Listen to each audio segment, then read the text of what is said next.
NNPCL has admitted financial strain.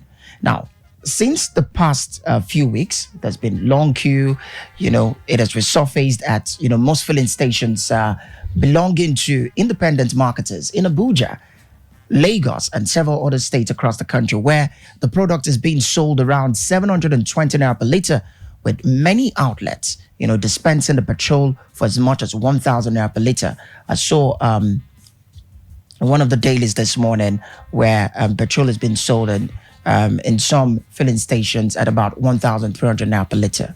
All right. So, meanwhile, experts have however suggested that the announcement is part of a game plan, from the government, which may lead to 950 to 1,000 naira per liter price for petrol.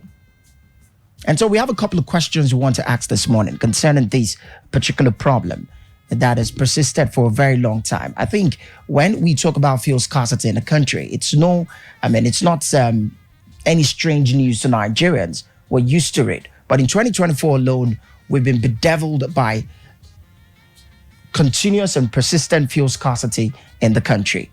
So we've got a couple of questions we want to ask this morning. As the nation grapples with, the perennial fuel scarcity, we ask, is there a viable solution to this recurring crisis? I'm sure a whole lot of people want to say, fix the refineries. But, it's sad to say that we've been talking about fixing the refineries like forever also. Secondly, do you agree with these, industry experts that the latest announcement is a calculated move by the government to raise petrol prices?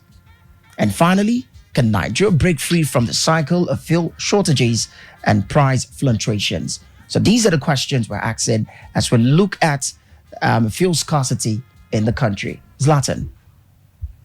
Yeah. So as the nation grapples with the perennial fuel scarcity, the viable solution. Of course, you said we should not mention the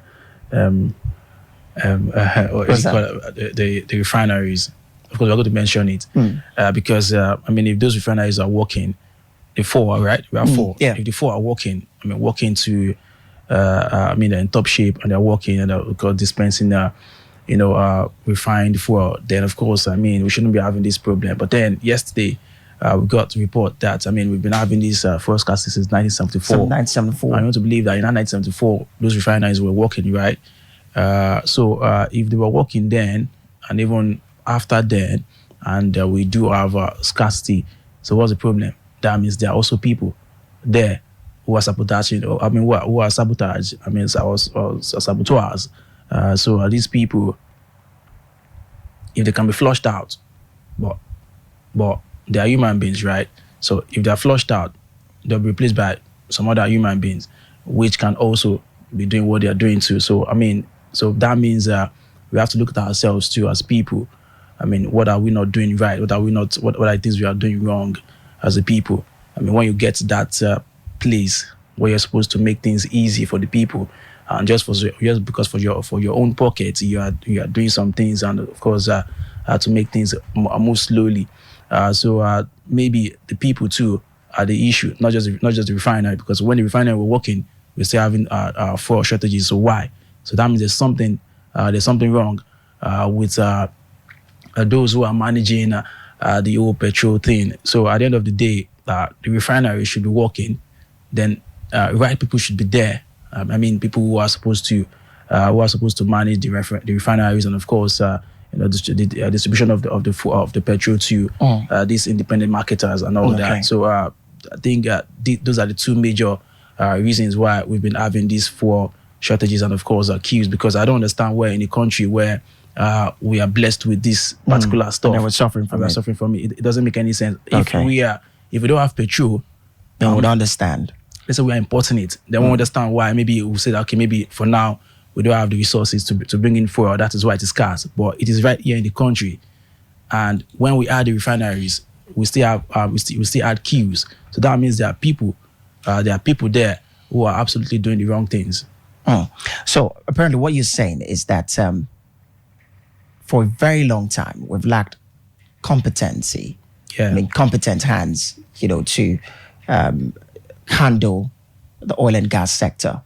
But the thing now is, do we have the political will to ensure that we put the right set of people there to run the affairs? Because our economy is centered on premium motor spirit, crude oil.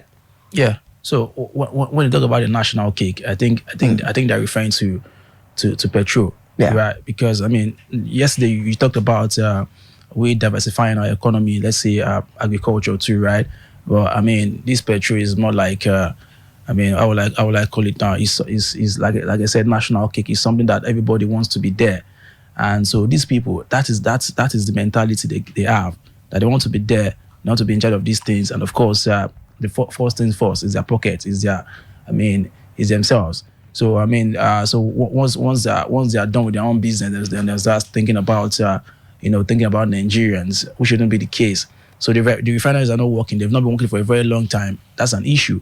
You also have to ask, why are those refineries not working? They spend billions of dollars on those refineries and are still not working. So that means there's something wrong. There are people who, I mean, maybe they don't want it to work because carrying up this raw material outside to refine and bring it back.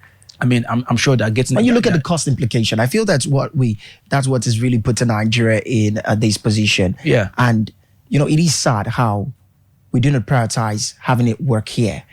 Just like you mentioned, there are just people out there who are bent on ensuring that these refineries must not work. Yeah, because if you start, because that's how they make their money. If you start working, that means you're more like taking food away from their table. Mm-hmm. So they will not allow that to happen. So, but now that we have, and there's this latest now that Dangote will start. Now we just hope. We hope that at the end of the day, they might start, but along the line, sustain along the line. So, I mean, they'll come up with something that's happened again. We hope that won't be the case. That won't be the case. So if Dangote is trying to make it easier now for Nigeria, but then don't let us forget that he's also a businessman. Yeah, of course. He I'm sure he won gains too, a lot of gains actually, because he has spent a lot of money on that refinery. He's going to spend a lot of money refining those products. So he must gain something too. So don't let's forget that. So if you're thinking about crashing price, that's what I said. I mean, it's going to be difficult, right? It might not work that way. It might. I mean, what we're buying, maybe we're buying at 6:30 before the queue.